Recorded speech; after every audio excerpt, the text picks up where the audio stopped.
This is Jim at freechartvideos.com. It is a little after 4 o'clock on December 20th, 2010. This video is being brought to you by freechartvideos.com, where we use time-honored techniques to understand modern markets. And, of course, the disclaimer, this video is for educational purposes only and is not intended to be any form of investment advice. I can draw lines on charts, but you have to draw your own conclusions from your own due diligence and make investment decisions that are suitable for your financial situation. I'm not a licensed professional. I'm just a guy that draws lines on charts. And I might also add that the success we've had over the past 2 months in doing this are not indicative of it working 5 minutes from now. So past performance is not necessarily an indication of future results. And I want to add one more thing. Charts and data provided courtesy of www.freestockcharts.com. Let's look at some charts. Okay, here is the last 7 days of trading, more like 8, if we include this day here. Got the last 8 days of trading, and there's a pattern we've been seeing over and over and over again. We've been seeing it in different time frames. We've seen these patterns develop over 8 to 9 months. We've seen them develop over 4 months to 4.5 months. We've seen them develop on a 5-minute chart. We've seen them develop on a 30-minute chart. They're just all over the place.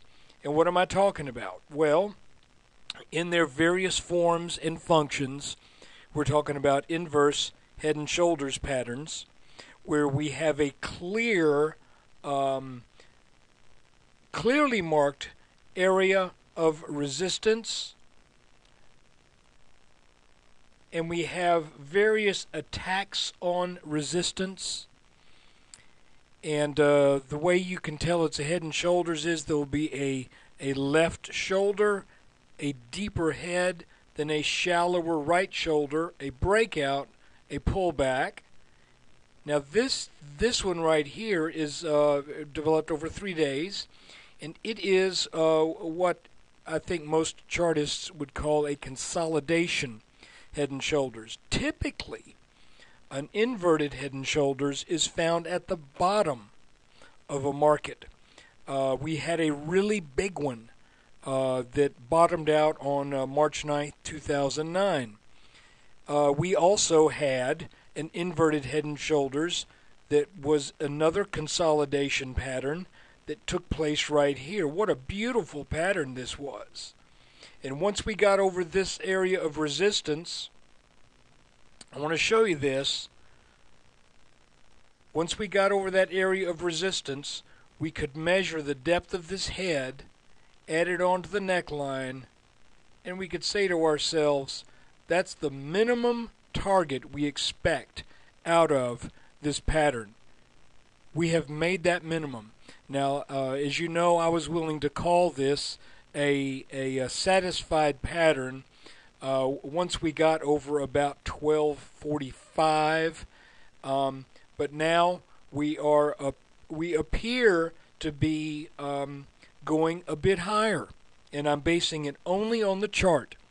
Now, when you start getting close to a temporary top, you begin to see some things that give you a little bit of concern. And as you know, we have broken some rising support lines. We broke one here. We back tested it.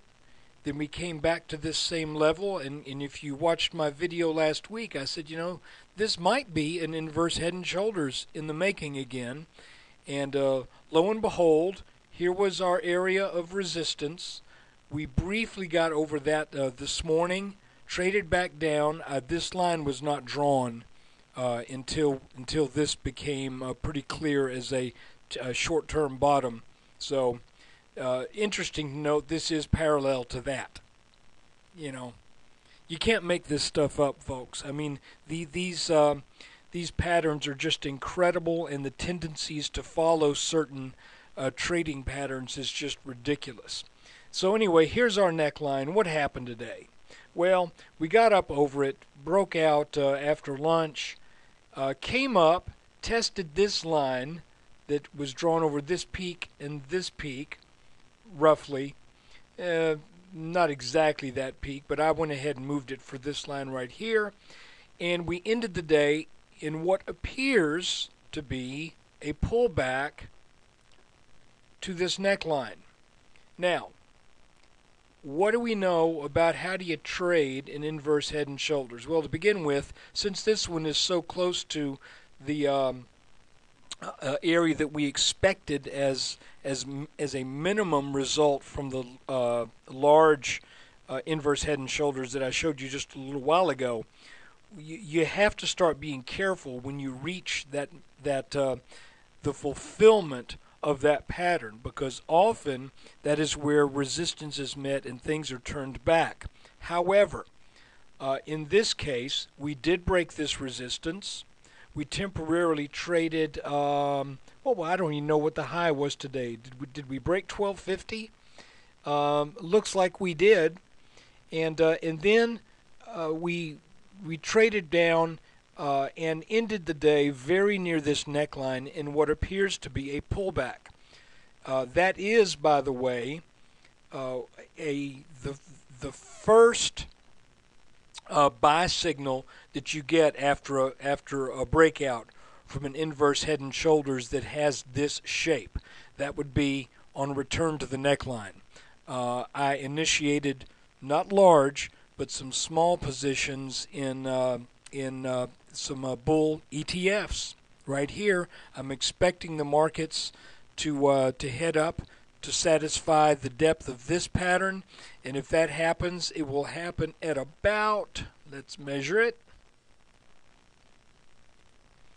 Let's get our depth here, and I'm gonna, I don't think I want to be too aggressive on this and say, well, it goes right down to there. Well, let's go here.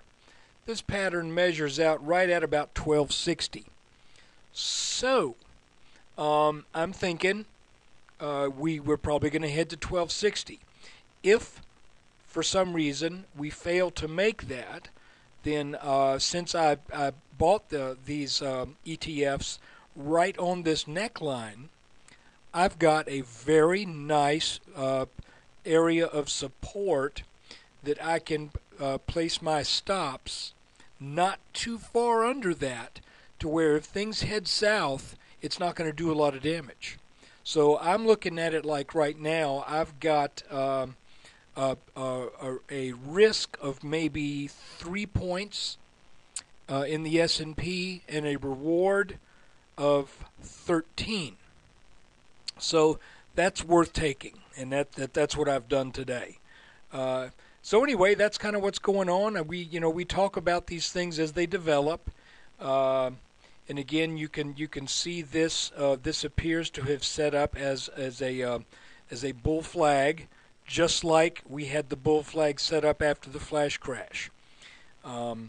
So go back, take a look at some of the older videos if you need a little bit more background on what's been going on lately with the S&P.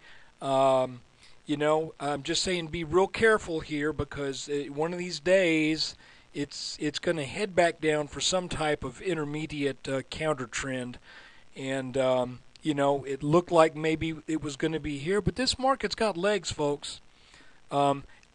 Even if we do head down to 1230, 1220, 1190, I'm still a bull.